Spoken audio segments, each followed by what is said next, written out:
गुरुग्राम में आज कष्ट निवारण समिति की बैठक ली गई, जिसकी अध्यक्षता मुख्यमंत्री नायब सिंह सैनी ने की। इस बैठक में कुल 23 समस्याएं रखी गई, जिसमें से मौके पर 19 समस्याओं का निवारण कर दिया गया। वहीं कर समस्याओं का निवारण करने के लिए जिला उपायुक्त गुरुग्राम को आदेश जारी किए गए हैं। मुख्यमंत्री नायब सिंह सैनी ने कष्ट निवारण समिति की बैठक की अध्यक्षता करते हुए एक एक कर सभी समस्याओं को सुना और लगभग 4 घंटे तक ये बैठक चली, जिसमें सबसे ज्यादा समस्या नगर निगम से संबंधी इस बैठक में आई।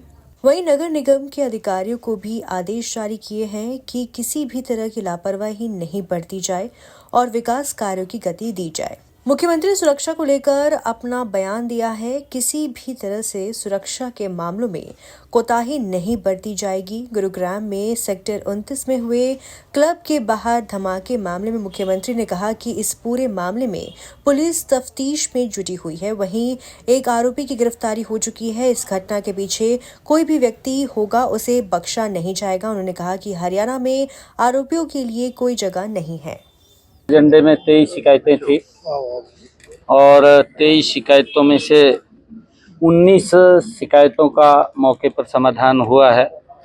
4 शिकायतें पेंडिंग रखी गई हैं और उनके कुछ कारण थे, उसको जांच के लिए हमने कहा है डीसी महोदय को कि आप उसकी जांच करके उसकी रिपोर्ट दें और अगली बार उसको देखेंगे। कई प्रकार की समस्याएं थी, जैसे आवासीय क्षेत्र में अवैध तरीके से कोई दूषित जल की बात है, पानी ठीक नहीं मिल रहा, सीवरेज की बात है, सीवरेज के साथ साथ एसटीपी की कोई विषय आए थे, उसको लेकर के विषय था। और शहर के अंदर स्वच्छता को लेकर के भी कई बातें आई। हमने कहा है कि इसको स्वच्छता को गति से काम को करें। कुछ होर्डिंग्स को लेकर के भी बात आई और एडवर्टाइजमेंट को लेकर के, उसके लिए हमने कहा है कि अलग से पॉलिसी वो बने ताकि निगम का इनकम का साधन भी खड़ा हो और उस पैसे से हम गुरुग्राम के विकास को गति से बढ़ा सकें।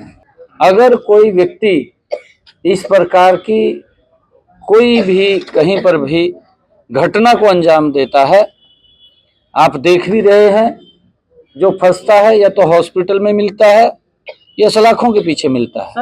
हम सख्ताई से काम कर रहे हैं और इसके अंदर कोई समझौता नहीं, मैंने पहले भी कहा। और हम इसकी बात को भी सुनिश्चित कर रहे हैं। इस बात को सुनिश्चित इसलिए कर रहे हैं कि किस एरिया के अंदर ये घटनाक्रम ज्यादा हो रहे हैं, क्या वहां के हमारे जो पुलिस के अधिकारी या पुलिस के और जितने भी अधिकारी हैं वो क्या कारण है, उनके बारे में भी चिंता करने का विषय है कि उसके हल्के में क्या हो रहा है। हमने ये भी कहा है कि अगर इन ऐसे क्राइम्स के ऊपर काबू पाएंगे तो हम अपने अधिकारी को सम्मानित भी करेंगे। दोनों तरफ है। नहीं, आप विज्ञापन को लेके भ्रष्टाचार चल रहा है सर। क्या ये विज्ञापन घोटाला है तो नगर निगम के अधिकारी आपको गुमराह कर रहे हैं सर? नहीं, गुमराह नहीं कोई कर रहा। मैंने कहा है गुमराह का विषय नहीं है। हमने कहा है कि अगर इतने एडवर्टाइजमेंट कोई लगा रहा है, कोई भी लगा सकता है। यहाँ से इतने दुकानदार हैं, अपनी दुकान की ऐड करने के लिए कोई पोस्टर लगा सकता है, आप भी लगा सकते हैं। आप अपना ऑफिस खोलते हैं, आप बाहर होर्डिंग लगा देंगे, उसके ऊपर पोल के ऊपर भी मेरा ऑफिस यहाँ पर है, आप लगाएंगे नहीं लगाएंगे? तो वो भी तो एडवर्टाइजमेंट के अंदर है।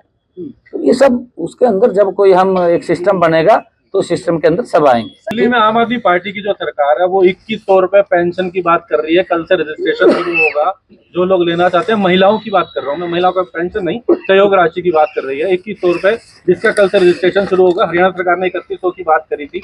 दिल्ली सरकार के फैसले को क्या कहेंगे और हरियाणा में आगे क्या रहेगा? देखिए, तो झूठ बोलने का धंधा इसने शुरू कर रखा है। पंजाब के अंदर भी झूठ बोल के सरकार ले ली थी, आप पंजाब का पूछ लीजिए। यहाँ पर भी इसने ये कहा था कि मैं यमुना को स्वच्छ करूंगा। उसने ये भी कहा था कि मैं इतना पानी फ्री दूंगा। ये तो 10 साल से कह रहा है। नहीं कह रहा हो तो बताओ मेरे को। आप कम से कम उसको पूछिएगा तो जो पिछले वायदे करे थे वो भी पूरे कर दिए, अगले और नवे झूठे ठह लिए। कांग्रेस अभी भी सवाल उठा रही है और कांग्रेस नेता कह रहे हैं कि 2026 कांग्रेस के लोग सदमे में हैं, अभी उभर नहीं रहे। आप नहीं देख पाओगे इस तरह के दावे? देखिए, वो इस प्रकार के सदमे में कांग्रेस है और ईवीएम को लेकर के आम आदमी भी सदमे में जाने वाली है, क्योंकि दोनों ही एक ही थाली के चट्टे बट्टे हैं। वो भी सदमे में जाने वाले हैं, क्योंकि जब ये चुनाव आएगा दिल्ली का और आम आदमी वहां से साफ हो जाएगी, क्योंकि इसने झूठ बोला है। झूठ बोल करके अपनी दुकानदारी चलाते रहे ये लोग, और झूठ बोल करके भ्रष्टाचार करते रहे। लोगों को तो सुविधाएं नहीं देनी थी, भ्रष्टाचार करते रहे उल्टा, और उस भ्रष्टाचार के कारण तिहाड़ जेल में चले गए, मुख्यमंत्री उप मुख्यमंत्री तक चले गए, मंत्री तक चले गए।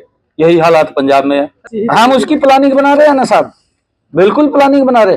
हमने जो कहा है ये नरेंद्र मोदी की गारंटी है, हम उसको पूरा करेंगे। नगर निगम चुनाव को लेकर क्या प्लानिंग है, क्योंकि हाईकोर्ट की भी बात आई फरवरी से पहले की, और दूसरी बात कांग्रेस नहीं, मैंने कहा है कि नगर निगम के चुनाव करा रहे हैं, हमारी तैयारी है पूरी, हम जल्दी करा रहे हैं। आ रही है इस बार मेयर के लिए, वो भी मेयर अच्छा है, वो आए ना मैदान में, युवाओं को कहीं ना कहीं सदमे से उभरने का कोई मौका तो मिलना चाहिए। आप लोग क्या उम्मीद कर रहे हैं, कब तक नगर निगम जल्दी कराएंगे, मैंने कहा है, हमारी तैयारी है। हरियाणा में नगर निगम और नगरपालिका के चुनाव को लेकर भी मुख्यमंत्री ने कहा कि सरकार पूरी तरह से तैयार है। अब तो निर्णय चुनाव आयोग को करना है। सरकार की तरफ से जो भी नगर निगम चुनाव को लेकर तैयारी करनी थी, वो सभी प्रक्रिया पूरी हो चुकी है।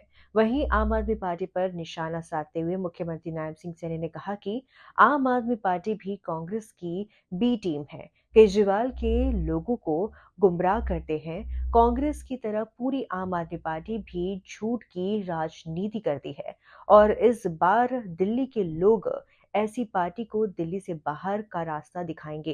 कांग्रेस पर भी निशाना साधते हुए नायब सिंह सैनी ने कहा कि कांग्रेस अभी हार के सदमे से बाहर नहीं आ पाई है, और यही कारण है कि बार बार ईवीएम पर सवाल उठा रही है।